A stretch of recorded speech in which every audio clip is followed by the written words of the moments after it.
மயிலாடுதுறை மக்களவை தொகுதியில் இந்தியா கூட்டணி சார்பில் போட்டியிடும் காங்கிரஸ் கட்சி வேட்பாளர் சுதாவை ஆதரித்து மணல்மேடு அருகே பட்டவர்த்தி பகுதியில் மூவேந்தர் முன்னேற்றக் கழக நிறுவன தலைவர் ஸ்ரீதர் வாண்டையார் பிரச்சாரம் மேற்கொண்டார்.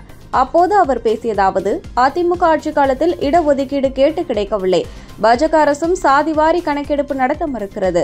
திமுக அரசு நம்முடைய கோரிக்கையை ஏற்று ஜாதிவாரியாக கணக்கெடுத்து நமது சமுதாயத்தினருக்கு இடஒதுக்கீடு பெற்றுத் தருவோம் என தேர்தல் அறிக்கையில் தெரிவித்ததால் கூட்டணி அமைத்தோம். விவசாயிகளின் விளைபொருட்களுக்கு தற்போது உரிய விலை கிடைக்காமல் உள்ள நிலையில் விவசாயத்துக்கு செய்யும் செலவோடு சேர்த்து 50% லாபம் வழங்குவதாக திமுக அரசு தெரிவித்துள்ளது. பாஜக கார்ப்பரேட் முதலாளிகள் வாங்கிய கடனை தள்ளுபடி செய்கிறது. 14 லட்சம் கோடி வரை பெரும் முதலாளிகளின் கடனை தள்ளுபடி செய்கிறார்கள். ஆனால் விவசாய கடன்களை தள்ளுபடி செய்ய மறுக்கின்றனர். பிரதமர் வேட்பாளர் இல்லாத கூட்டணியே அதிமுக வைத்துள்ளது.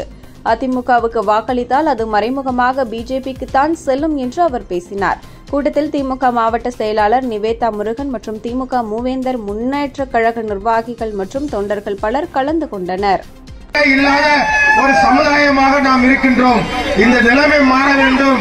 நமக்கு இடஒதுக்கீடு வேண்டும். நம்முடைய பிள்ளைகள் எல்லாம் இடஒதுக்கீடுல படித்துவிட்டு நல்ல வாழ்க்கையில உயர்ந்த இடத்துக்கு செல்ல வேண்டும். அரசு பதவியிலே சிறந்த முறையிலே பணியாற்றுவதற்கு அவர்களுக்கு வேலை வாய்ப்பு கிடைக்க வேண்டும் என்பதற்காக நாம் எல்லாம் போராடி வந்தோம்.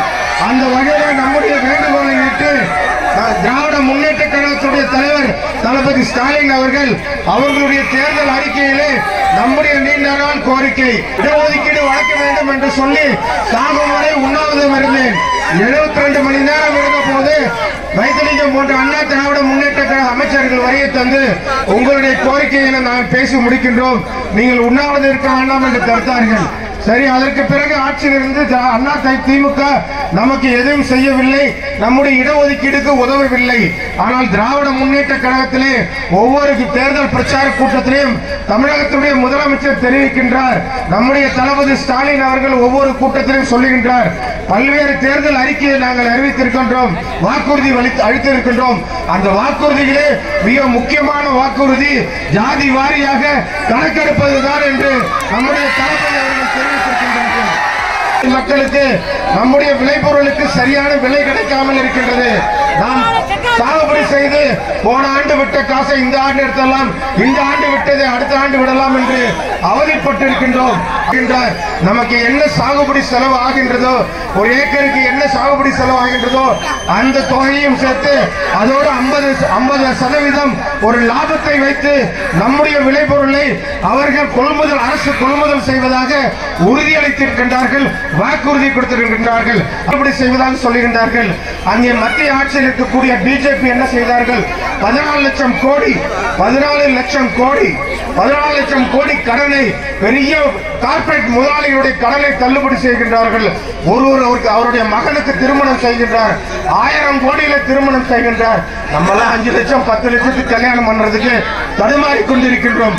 ஆனால் நம்முடைய விவசாய பெருங்குடி மக்களுடைய கடனை தள்ளுபடி செய்ய மறுக்கின்றார்கள், மாணவ செல்வங்களுடைய கடனை தள்ளுபடி செய்ய மறுக்கின்றார்கள். அங்கே இருக்கக்கூடிய பிஜேபி ஜாதிவாரி கணக்கெடுக்க முடியாது என்று சொல்லுகின்றார்.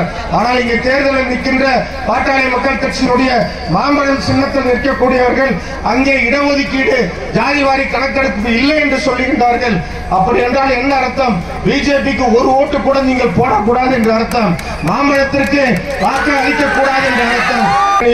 உண்ணாவிரதம் இருந்த போது சொன்னார்கள், உங்களுக்கு நாங்கள் ஜாதிவாரி கணக்கெடுப்பேன் என்று சொன்னார் வைத்திலிங்கம். ஆனால் அது செய்யவில்லை. அண்ணா திமுக நமக்கு உதவி செய்ய முன்வரவில்லை. 40 தொகுதியிலே போட்டியிடுகின்றனர்.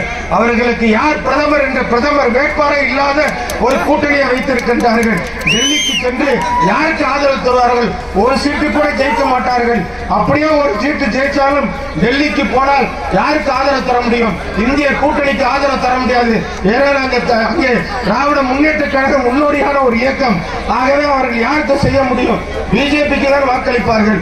அண்ணா திமுக ஓட்டு போட்டால், இரட்டை சின்னத்தில் நீங்கள் ஓட்டு போட்டால் அது மறைமுகமாக பாரதிய ஜனதா கட்சிக்கு தான் போய் சேரும் சொல்லிக் கொண்டிருக்கின்றார்கள். 6 ஆண்டு காலமாக அண்ணா திமுக நான் மீட்டெடுத்து விடுவேன், இரட்டையை மீட்டெடுத்து விடுவேன், அம்மா ஆட்சியை கொண்டு வந்து விடுவேன், இதைதான் 6 ஆண்டுகளாக சொல்லுகின்றார்கள். நான் அவர்களை பார்த்து கேட்கின்றேன், நீங்க அண்ணா திமுக மீட்டெடுத்தா என்ன, இரட்டையை மீட்டெடுத்தா என்ன, அம்மா ஆட்சியை கொண்டு வந்தா எங்களுக்கு என்ன? எங்களுக்கு செய்ய வேண்டியதை செய்ய மறுக்கிறீர்களே.